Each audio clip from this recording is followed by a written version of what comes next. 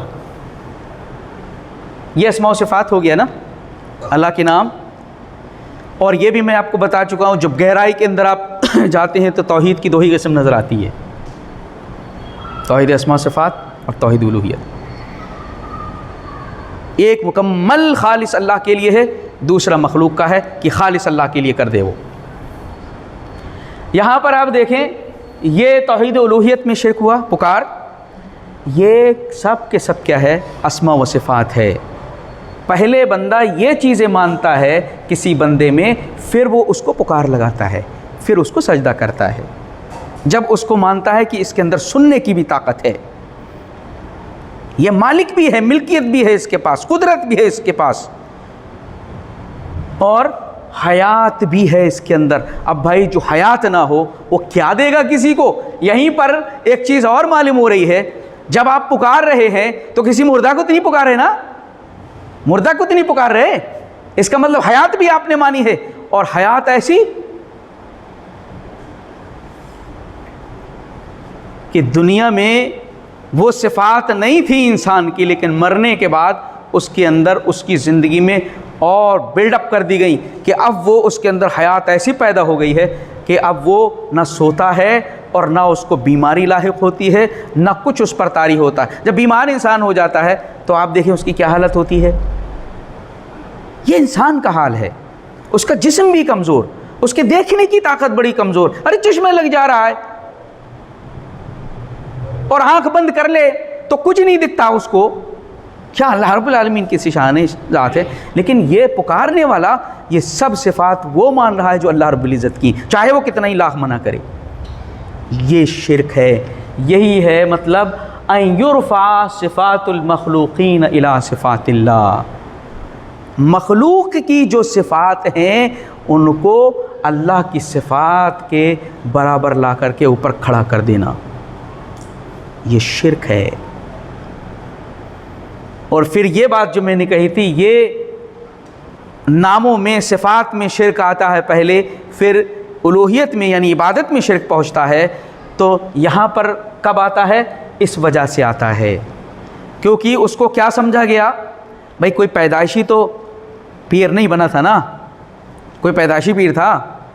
ارے بعد ہی میں تو عبادت کر کے بنائے وہ، بھائی عبادت کیا اس نے، اللہ کو راضی کیا، دین کی خدمت کیا، یہ کیا وہ کیا، جو بھی کہتے، اس کے بعد عبادت کرتے کرتے یہاں پہنچ جاتا کہ ہر چیز میں اس کو اللہ نظر آنے لگتا، وحدت الوجود ہے۔ اب پھر اور عبادت کرتا، مزید ترقی کرتا ہے، پھر ترقی کر کے یہاں پہنچ جاتا ہے اللہ کے اندر اپنے آپ کو فنا کر دیتا ہے، فنا فی اللہ، فنا فی اللہ، مجذوب، دیوانہ۔ اب اس کو دنیا کچھ دکھتی نہیں، دنیا میں کیا ہے، یہ تو سب کچھ اس کو خدا ہی نظر آتا۔ جب یہاں پر پہنچتا ہے تو پھر اور محنت کرتا ہے، وہ مزید محنت کے نتیجے میں اس کا دل بالکل ساری غلاظتوں سے، گندگیوں سے پاک ہو جاتا، تو پھر نعوذ باللہ من ذالک اللہ اس دل کے اندر آ جاتا۔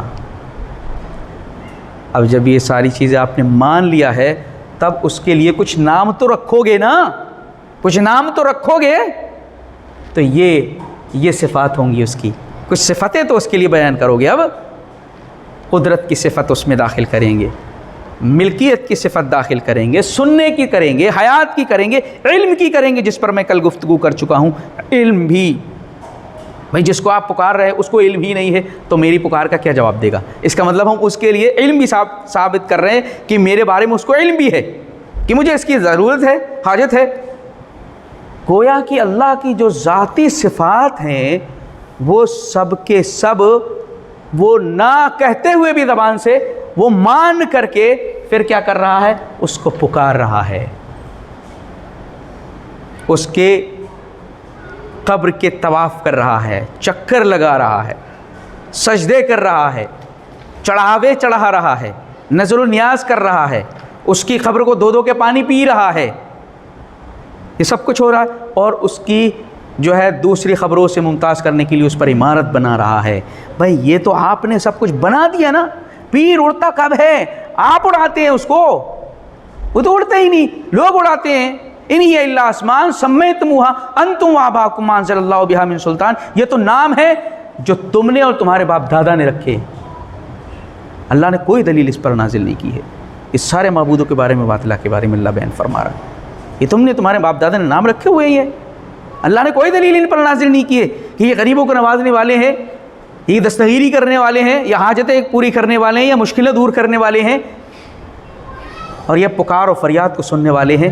یہ آپ نے رکھے نا، اور رکھے کیوں؟ کیونکہ یہاں پر تصوف میں یہاں سے گزار دیا گیا ان کو، جب یہاں سے گزر گئے تو ان کے اندر کچھ صفات مانی گئیں، نتیجن ان کی عبادت ہونے لگی۔ پوری توحید کے اندر شرک کا پورا سرکل جو ہے آپ کے اس میں آ گیا ہے۔ اگر آج آپ اس کو سمجھ گئے ہیں الحمدللہ تو پورے سرکل کو سمجھ گئے ہیں کہ شرک کیسے کیسے کہاں پر پہنچتا ہے، جا کر کے شروعات کہاں سے کرتی ہے اور نکل کے جاتا کہاں ہے۔ اسی طرح کی یہ صرف 2 آیتیں ہیں، پوری بھی نہیں ہے۔ آپ دیکھیں کیا اللہ رب العالمین نے، اور اس پکار کو نام کس چیز کا دیا ہے؟ شرک کا نام دیا ہے،